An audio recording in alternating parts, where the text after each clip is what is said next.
miền trong nước ngông rẽ hồng tròn reo chia sông trung hai cùng nhau tại chân các ngã những từng ai cho miền trong nước ngông rẽ hồng tròn reo chia sông trung hai cùng nhau tại chân các ngã những từng ai cùng chung như một tình mong than theo thế gian làm đâu cả con thể chia lòng chung như rung chân rồi ông nát về thế gian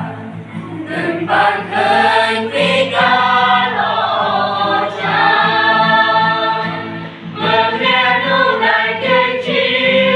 re Giêsu trong lòng kia làm re sống ya đã thuộc con tiên hồng tiên quay đại vì ba tê sống ra re hồng anh chơi mong chưa hồng re Giêsu mơ nghe nu này kê chi re Giêsu trong lòng kia làm re sống ya đã thuộc con tiên hồng tiên quay đại vì ba tê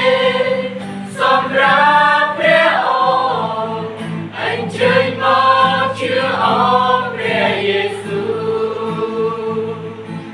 anh chơi mong chưa hồng re Giêsu